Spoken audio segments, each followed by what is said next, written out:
we get started with today's episode, I would like to quickly read you our podcast disclaimer. This podcast is for educational purposes only, and it is not to substitute for professional care by a doctor or other qualified medical professional. You should always speak with your physician or other healthcare professionals before doing any fasting, changing your diet in any way, taking or adjusting any medications or supplements, or adopting any treatment plan for a health problem. The use of any other products or services purchased by you as a result of this podcast does not create a healthcare provider-patient relationship between you and any of the experts affiliated with this podcast. Any information and statements regarding dietary supplements have not been evaluated by the Food and Drug Administration and are not intended to diagnose, treat, cure, or prevent any disease. All right, and now we'll get started with today's episode. Hi everyone, it's Megan Ramos here with another episode of the Fasting Method podcast. Today I'm joined by my lovely co-hosts, Dr. Nadia Pataguana and Dr. Terri Lance, and we are going to be talking about Valentine's Day strategies. Well, ladies, what are your plans for Valentine's Day? Okay, I'll go first this time. This is actually a little bit of a funny story, so typical of Nadia. So I grew up with a single mom, right? Those of you that know me, I talk a lot about my family, including my mom. So I grew up with a single mom. So in my house, it became a tradition that I would spend Valentine's Day with my mom, even as a teenager, even as a young adult, even when I had a boyfriend, and eventually when I got married. And so we call each other's Valentine. And on Valentine's Day, I always send her flowers and she buys me something. It's just been the way that I grew up. And so I got married and then had two girls. And it just so happens that I've passed that on to my children. So they're so used to spending Valentine's Day with me because one, my husband travels a lot for work. So very often he's away. And two, he doesn't like Valentine's Day, which is fine with me because for me, Valentine's, for some reason, I've associated it with, first it was my mom, and now with spending it with my girls. So we do plan something, and I'm looking forward to sharing some of that with you guys today. And I'm probably on the opposite end of this. For me, Valentine's Day has never been much of a celebration. I think once I started changing how I eat, it was a time to stay out of the stores, not looking at the end caps of all of the problematic foods.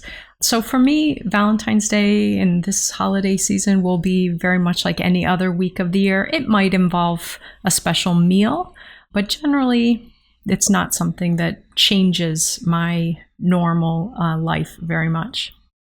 Well, I'm a total goof for all holidays, and my husband is like the biggest Scrooge, although he does like Christmas, but all other holidays he freaking loathes, including Valentine's Day. But I force him to participate. But we've got some rules in how we celebrate. So we never go out that big Valentine's Day date weekend ever. It's chaotic. You have to eat from a preset meal. You're probably not going to like many of the foods. They don't jive with your dietary plans. It's just awful. Like the whole experience of actually eating out that big Valentine's Day celebration weekend is just terrible.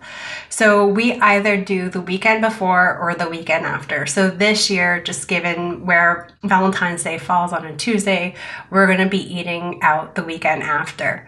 That way, we're not forced into eating certain foods and there's not particular temptations, because what we're going to largely talk about during this podcast is how to deal with those temptations, but they're all sugar, sugar, sugar with more sugar. What we do is we protect ourselves by eating at a separate time, and then we indulge in certain things. So maybe we'll get some Japanese A5 Wagyu as a dessert when we are eating out at a nice steakhouse. And that's something that we normally wouldn't do throughout the rest of the year, since it's a little bit on the pricier side of things. So we find other ways to indulge in things that we truly love during this particular goofy holiday season. But every year we hear from so many of you about how challenging it is.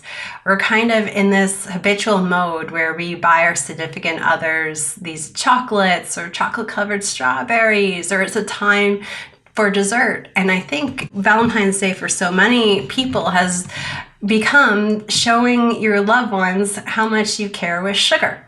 And that's really what we hear from all of you. It's a struggle. It's a struggle in your relationship. You don't want to have it. You want to avoid those temptations. You're worried about your significant others and what they're going to gift you. And a lot of people do this on autopilot. I actually remember our first Christmas year in the clinic, and it was so crazy to me how many patients brought me sugar and cookies and chocolate for Christmas, knowing my diet, knowing my story, and knowing all the education I provided with them. Now, I was extremely grateful to receive these tokens of appreciation from all of these patients, but eventually we kind of giggled about it all because of all of the people. Why would they give me those particular foods? But that's what you do at the holiday times. And this is even, I think, emphasized 100 times more when we go into Valentine's Day weekend. So Terri, we're going to kick things off by throwing the ball over to you, since I think you manage this the most in your behavior groups. So I'm going to talk about a concept that I think might be useful to people, and then we'll kind of fill in how does this fit with fasting and food and things. But I want to talk a little bit about a concept in a book by Gary Chapman called The 5 Love Languages. And it's looking at how you experience love and know that you're loved and how you express love. So those 5 methods are touch or physical attention, quality time, gift giving, acts of service, and words of affirmation. Now, oftentimes in a relationship, people have different love languages from their partner. So one person, there might be gift giving. So they buy you the perfect gift. But because your main love language is words of affirmation, that gift doesn't really communicate that to you. So this is a great challenge for people to start working on, is figuring out your love language and other people in your lives, your kids, your partners, best friends, figuring out their love language so that you can try and speak the same language on some level. If you are giving the love in Spanish, but they only speak French, they're not quite going to be able to receive your message. So how does this relate to Valentine's Day? Making Valentine's Day special, being a way of expressing love, connection, and valuing of a relationship, looking at these different love languages and thinking about, let's say gift giving is important to you or to the other person that you're wanting to express love to. How can you choose gifts to give that don't involve problematic foods or experiences that would get in the way? And how can you let the other person know what type of gifts would be appropriate for you?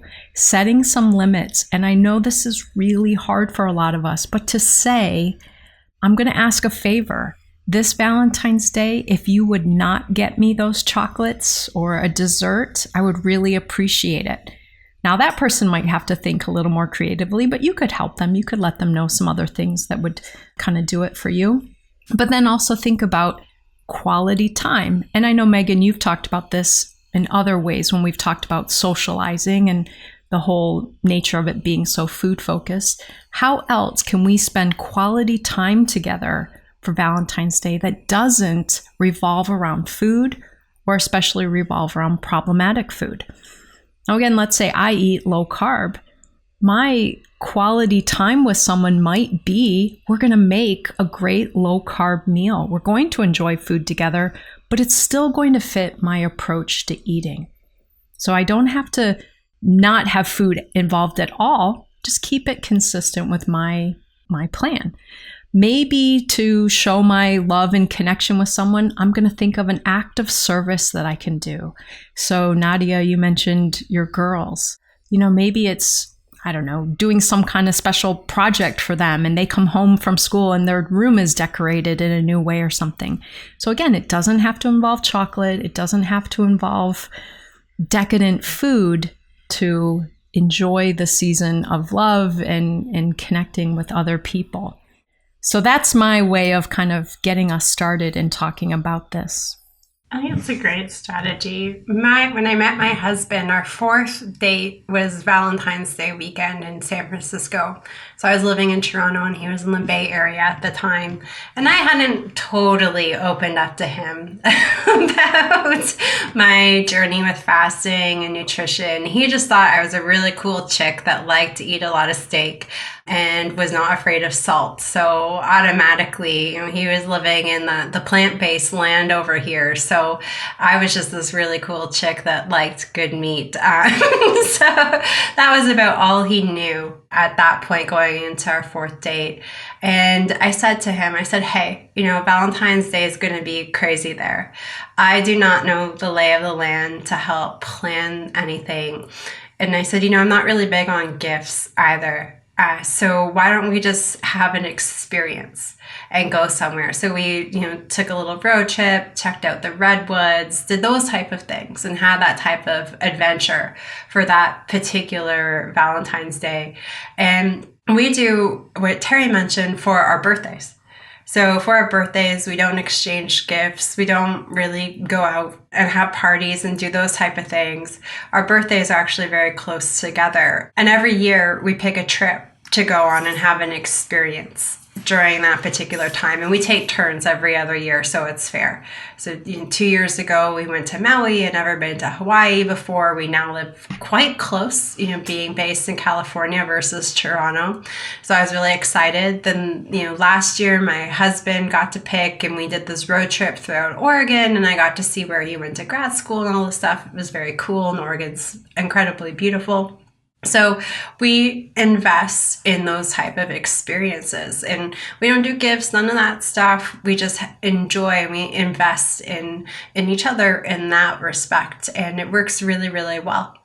I feel like the two of you guys totally read my mind on this. First of all, Megan, I'm totally with you. I married the Grinch, by the way, if I forgot to tell you guys. He totally doesn't like Christmas because of the whole gift giving thing, but he's all about experiences and enjoying time with us. So that's a good thing, I guess. And Terri, one of my strategies, it's actually pretty consistent with most of these chocolate-laden type of holidays like Halloween. Since I spend most of these holidays planning things with my girls, I spend a lot of time focusing on the fun activities around Halloween and Valentine's Day the same. So lots of decorations for sure. We are going to decorate starting very soon, actually, but we'll be decorating. I have a balloon machine, one of those balloon blow up machines, whatever they're called. What's the word I'm looking for? Not sure, but I make all kinds of balloon things. I'm really into that. And we do gifts. We definitely do gifts. I'm a gift giver. And so there'll be a lot of that. But really, it's to take a lot of the focus away from the sweets, especially for the kids and myself. I have an issue still, and I'm very aware of how I do around sugar. And so although I think that a lot of us, it isn't just what we bring into our home. Like you, Megan, we never, ever, ever go out on Valentine's Day. We never go to a restaurant or try not to do any of that because it'll just be full of stuff that you don't want to eat. The problem is leading up to Valentine's Day. It's all over, right? Every store you walk by, on TV, there's just so much junk food, and particularly, of course, sugar and sweets all over. So it's very, very tempting. So figuring out how to distract yourself from that. I always use distraction as a wonderful, my favorite fasting aid, as I call it. So I just keep myself and the kids really busy with lots and lots of fun things. For sure, lots and lots of activities, decorations. We don't go out to eat. We try to really stay away from all of that stuff because it's almost impossible to avoid it. It's all over the place. I know. I mean, everyone listening is like, but how? It's all over. Of course, it is all over the place. But really try to distract yourself. And like Megan said not too long ago, the more you eat, she mentioned this in another podcast, but the more we eat, the more of certain things we eat, the more we want to eat. And so it's really just avoiding it. I just avoid it. I don't even go for that first bite of anything, because I know that once I start, it's really hard to stop. It's the same thing like last year for Halloween. I do find that Valentine's Day and Halloween for me is very, very similar, because it's a holiday that is very candy based, and it's a holiday that I do spend with my girls. And I'm not only trying to do the best for me, I'm trying, and a lot of you guys listening are probably feeling the same, I'm trying to do the best for my young family as well. So just keeping them really busy, entertained, lots of fun things. That's what I do, and it seems to work out okay.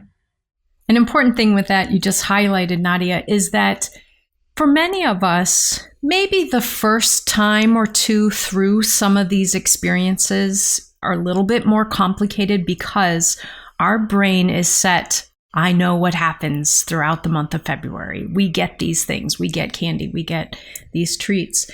And once you trade those out, once you replace those with other activities and other ways of celebrating, other ways of enjoying yourself, the less important they become. But to me, this goes back to my whole thing about making this a lifestyle, making this part of your identity. Many of us currently have these things tied to these holidays, tied to travel. If you ask many people, where are you going on your vacation or on your holiday? And they're like, oh, I'm going to such and I'm going to eat this. They have it tied to the food.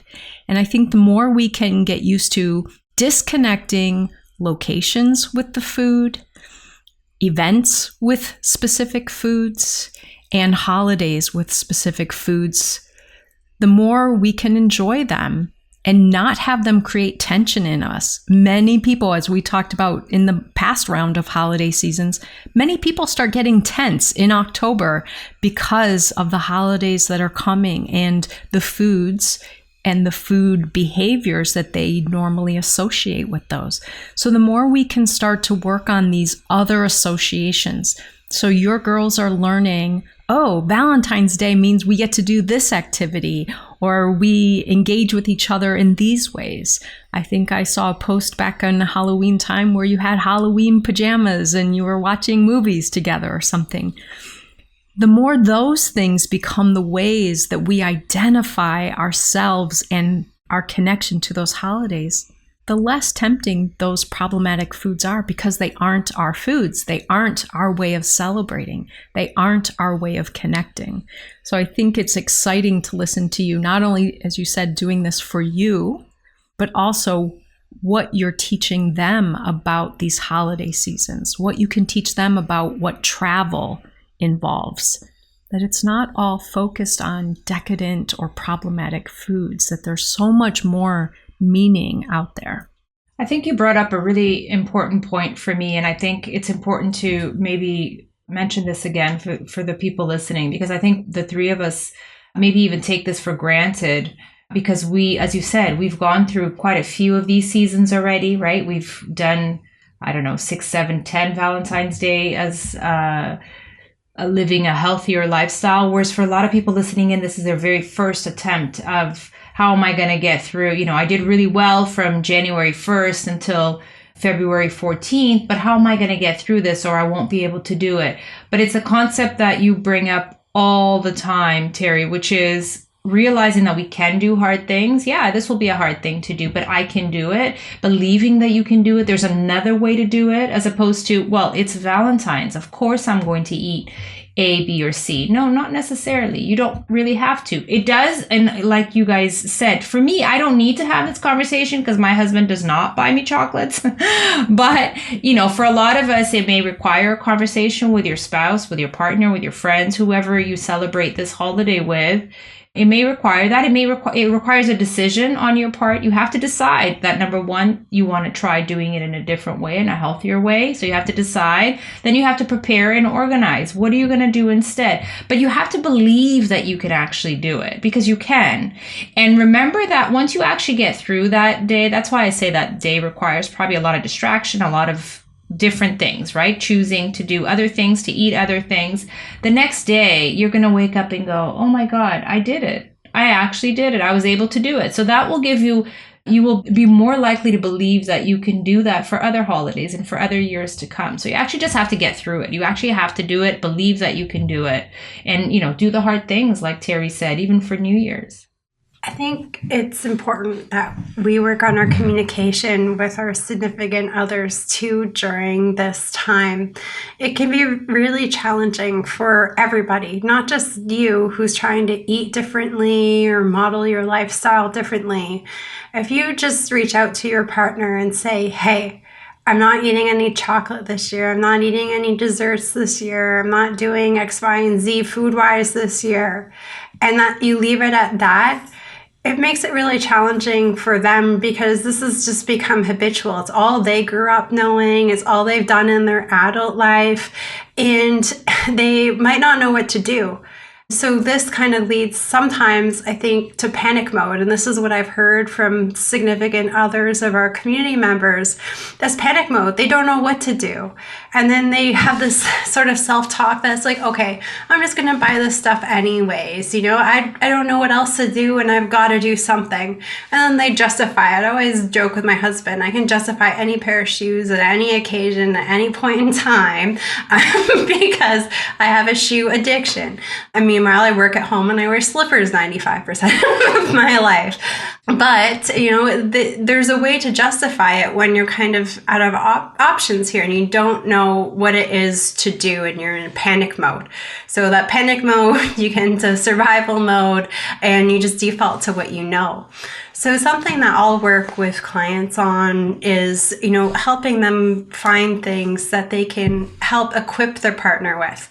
So I mentioned earlier at the start of my relationship with my husband, I said, hey, let's go on an adventure. Let's have an experience together that we haven't had yet. I'm just starting to date you. This is my second time coming out to California to visit you.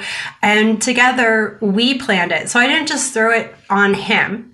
We looked on the web together, found something that we wanted to go do together, and it wasn't just all on him, all on my significant other to come up with a backup plan when I'm certain up until that point, all he did was give his dates chocolate and take them out for sugar-loaded meals up until that point.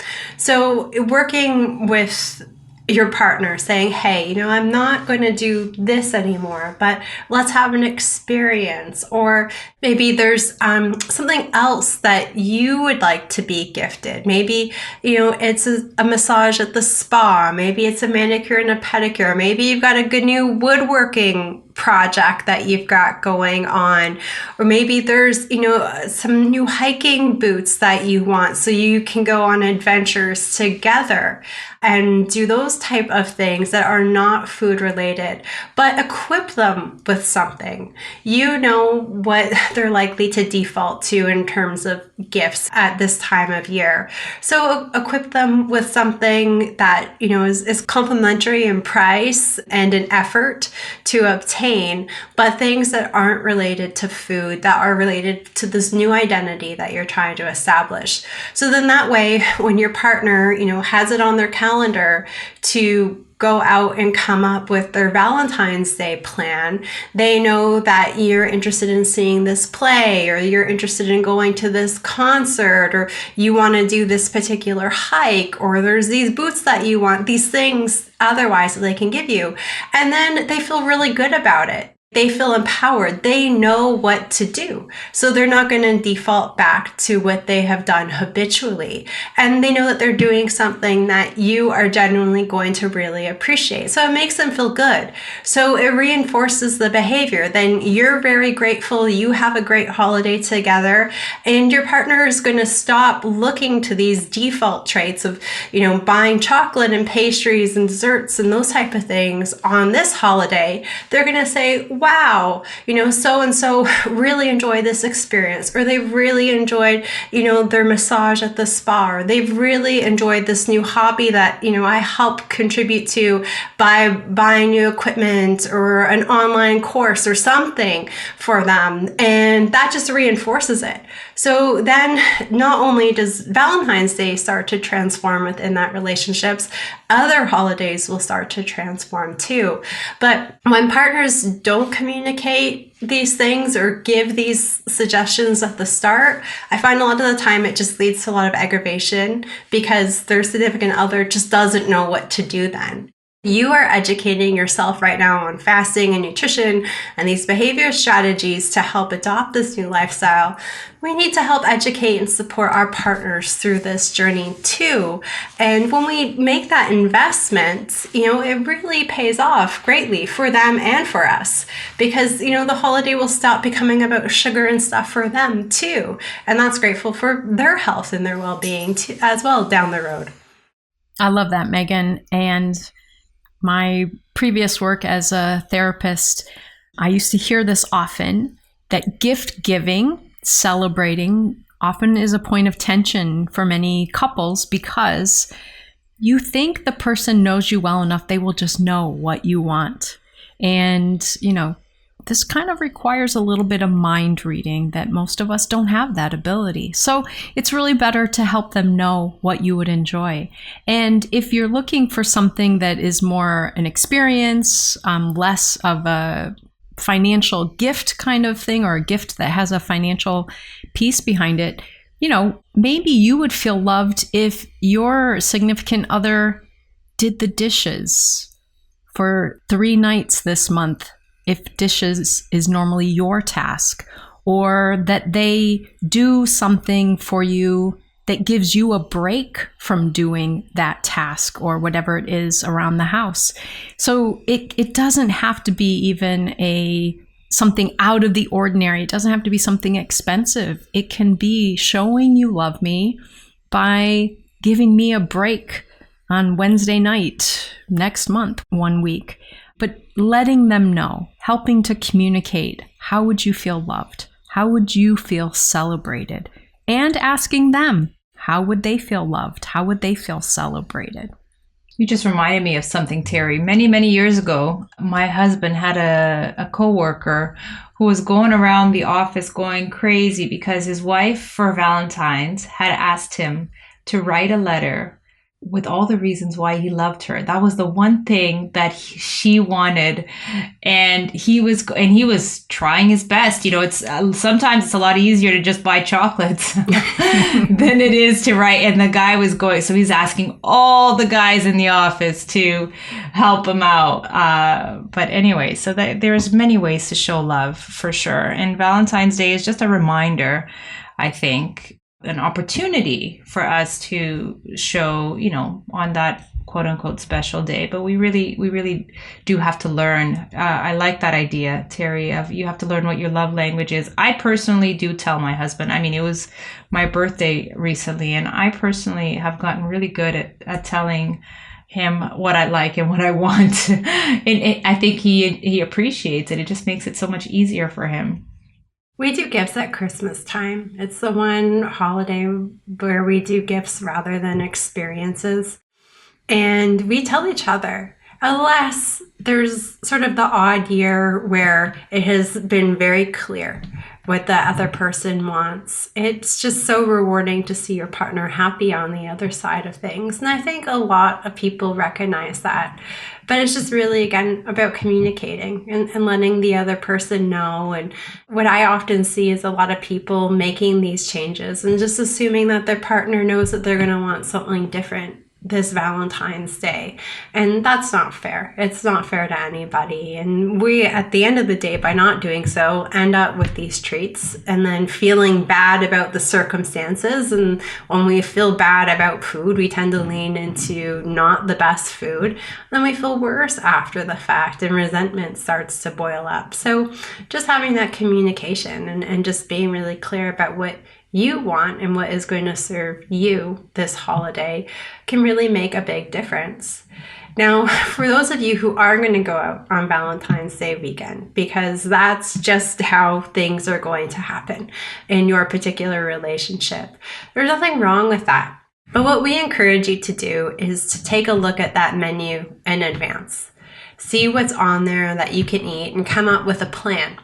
And if a restaurant has a preset meal plan and it doesn't look like it's going to meet your needs, then try to find another restaurant that doesn't, so you can get what it is that you want. But go into that restaurant with a plan. Never show up at a restaurant without a plan, especially when you know there's going to be a lot of dessert temptations. And we also encourage people to eat even a small meal before they head out, or eat a larger proper meal a little bit earlier on in the day. So if you have a good fatty lunch with a good amount of protein, then that's fine when you're going out. Or even if you have a hectic day, having something like an avocado or eating some hard-boiled eggs, half an hour before you go out, just to help get your appetite hormones under control and balanced nicely. Eating that fat and that protein, it's like body armor, mental body armor against the sugar temptations. So if you're going into that restaurant and you're feeling hungry and you've made this plan that you're going to fast until this bigger meal, it's never a good strategy, because you're not going to have that mental body armor to protect you from the sugar. The sugar is going to look really enticing at that particular time. It's not until we're 36 hours or so into a fast where the appetite really even starts to become suppressed in the first place. And that's more so for women. With men, appetite seems to run fairly constant, throughout the majority of a fast, even in extended fasts. So women get the most appetite reduction through fasting, and that doesn't even happen to 36 hours.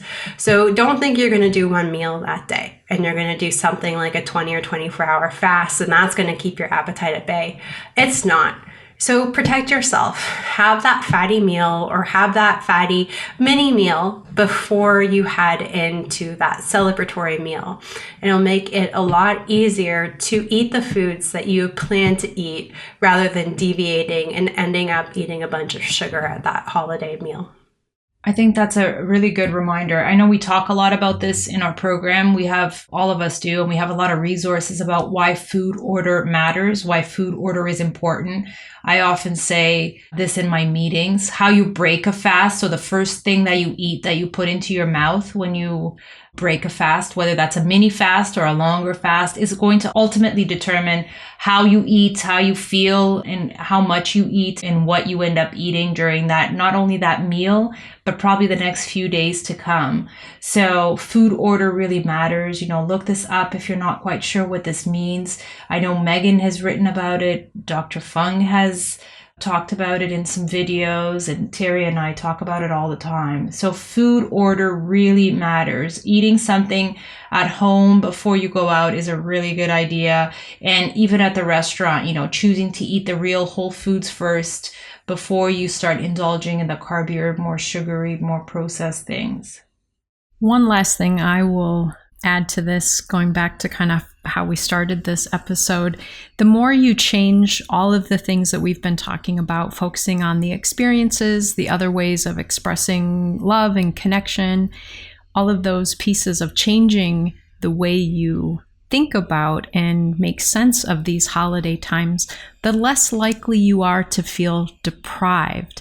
So when you walk through those stores and don't purchase all of those problematic foods, I think you'll feel less deprived from that the more you can make these other pieces so satisfying. I kind of compare it to something from childhood. I used to love to play on the monkey bars when I was in elementary school. And I have so many memories of that I can look back on, but it doesn't mean I need to go play on the monkey bars now. I have had those experiences. So I have had experiences of having decadent food on Valentine's Day. I'm not missing out on anything now. Those are past memories, and I'm not in a place of deprivation. So I think the more we can make all of this our lifestyle and make it a rewarding, fulfilling lifestyle, the less deprivation we're going to feel by bypassing those problematic aspects. All right, everyone, thank you for joining us for another episode of the Fasting Method podcast. We'll be back next week. And until then, happy fasting, everyone. Bye, everyone. Take good care.